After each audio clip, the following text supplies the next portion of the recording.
Hello and welcome to a brand new episode of ET Markets Smart Talk, a show where we talk about market trends, investing yarn, as well as techniques on to become an effective investor or a trader. Well, my name is Shatajan, and today we have with us a very special guest, Sushant Bhansali, who's the CEO of Ambit Asset Management.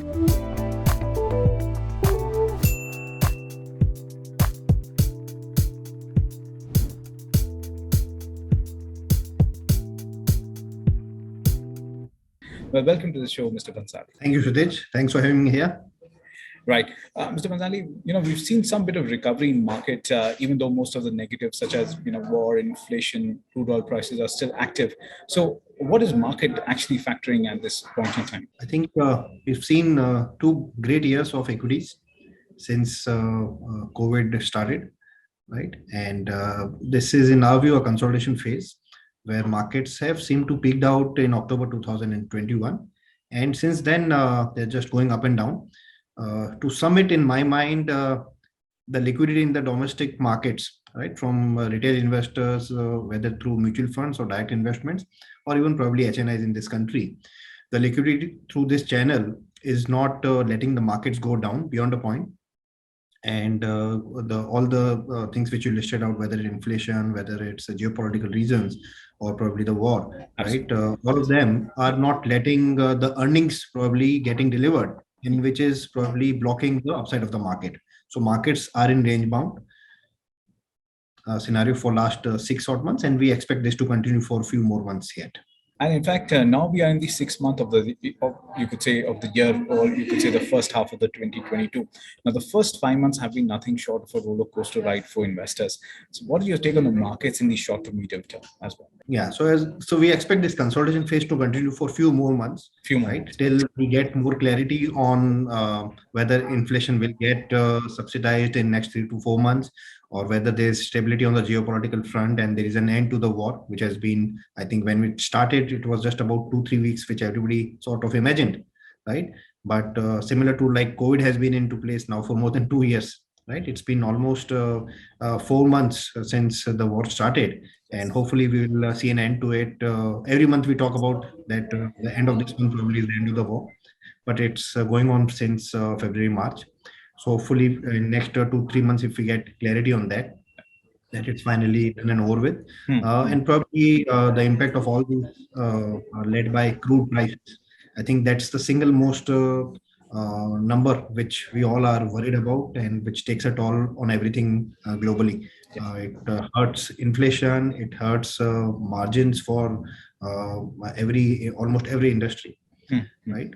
So if things are in control, in much better situation in 2-3 months, then probably we'll see the market moving from the consolidation phase to new highs in few months. But it will all depend on these 2 or 3 factors. Right. In fact, the March quarter earnings was relatively stable for India. Now, do you see some disruptions in, such as earning downgrades in the forthcoming quarter as supply hits, or we're seeing some bit of supply shocks as well in the near term?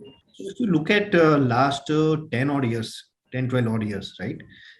Every time India story, the growth story, seems to be really great. When you start looking at estimates, let's say sitting today, how is 2024 looking, how is 2025 looking, right? We all are really bullish, right?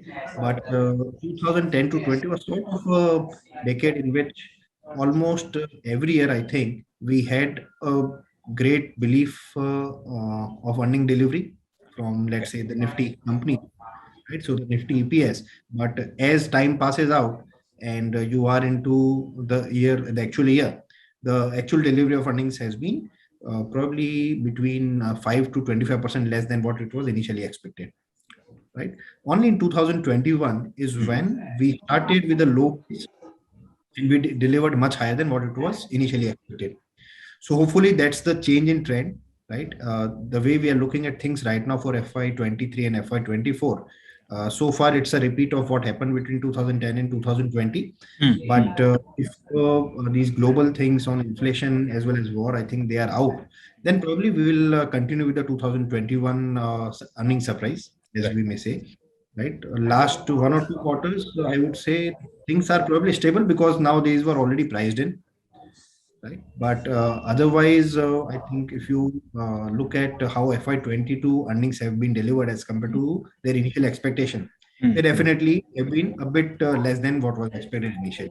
Right. So, where do you see value in this market? Any sectors which you think they've entered a buy zone after this recent fall? Sure. So sectors, I think, which have corrected the most always give you the best opportunity to go back, right? Yes. Especially if there is no fundamental change in the earnings, So, right?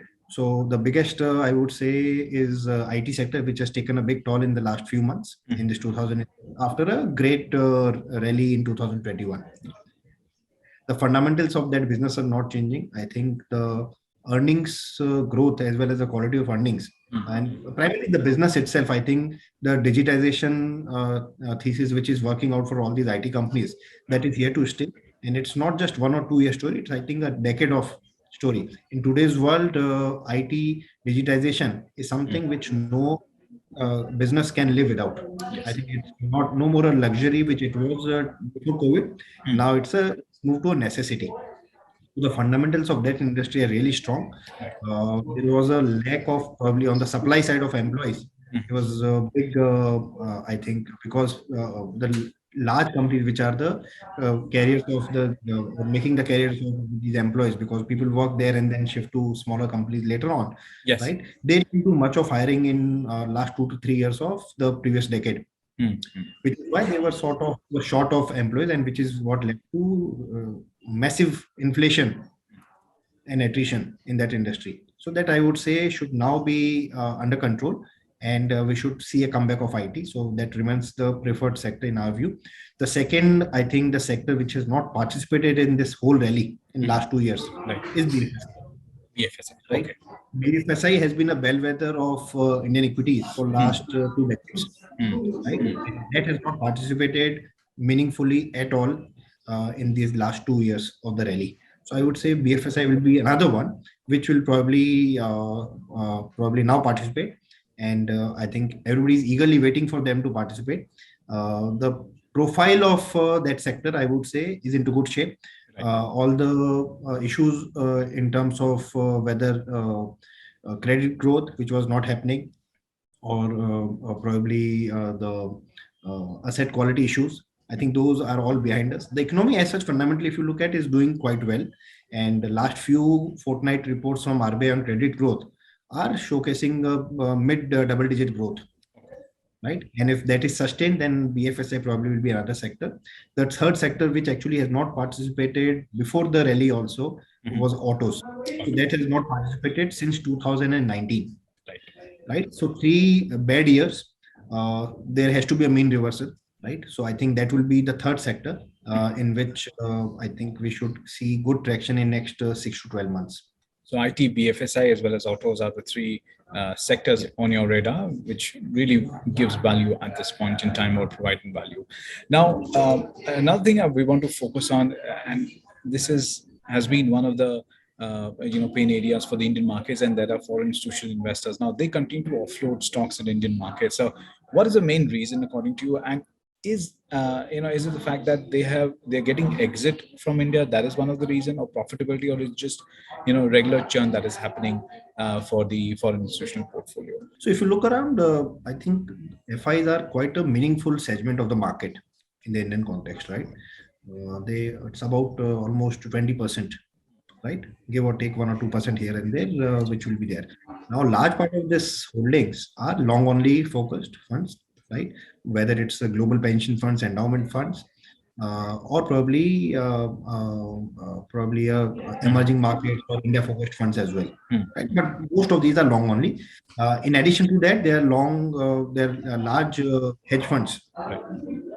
Now, hedge funds will always be coming and going, depending on where the opportunities are, right? Or where they have made profits and they want to make profits. And if you look at so far in last both FY22 and FY23 so far, overall, we have seen outflows of about 1.2%, right, of the FPI holdings. Okay. Right. I think in FY22 it was about 0.92%, and so far in first 2 months it's another 0.3% of the overall FPI holding in India. So that's about just a 1.2%. It's not a very large number to say that FIIs have been exiting. Right. I think the impact of those is always quite big in terms of, because they are very selective in where they invest. right? So FPI holdings you will not find in probably more than meaningful holding in more than 200, 250 odd companies. So if such a large part goes out and the bulk of it is in two companies, then those prices get impact. And I think both BFSI as well as IT have impacted a lot because of the FPI outflow in that. Yes. If you compare this 1.2% with the peak in the past, right? In the past, in 2000, during GFC time, it was almost 1.5% of FPI holding, which was so relatively, I would say we are still quite away from that number, right? And those funds will come back whenever there is an opportunity. The opportunity can be either because the valuations are now much more reasonable Yes. in India, or probably the ease of liquidity again, then telling them where to invest and come back to equities and then emerging markets. And in fact, probably the last question, and I'm sure this is the best question which I have, is in an interview with our sister channel ET Now in January 22. You said that the next 2 decades will be golden period for India. You still hold on to that hypothesis after so much have happened? No. So I think these are part and parcel of the game. Yes. Long term is always made of lots of short terms. Right? So a 10-year decade for a company is made up of 40 quarterly results. Yes. Right. So 1 or 2 quarters here and there probably will not, I think, change the large picture, the big picture. But if at all, if you take a seat back and see how things have played out in last 6, 12, or probably 24 months, I would say that conviction is only getting stronger. If you look around globally, India is the only country, I would say, or probably not the only, but the best, I think, in terms of how it has come out of COVID. It's not that we didn't have losses in terms of lives, right? Or it's not that our economy didn't get impacted. It's all that did took place, right? But the way we have turned around and have come back, both in terms of how did we control COVID, both in terms of how our industry has rebounded, the economy has rebounded, and more importantly, how India is now perceived globally, not just as an investment destination, but also a major power, right? If you look at and a few pictures which were floating around on Twitter and WhatsApp in terms of where Mr. Modi was sitting in the Quad meeting, where Mr. Biden was, right?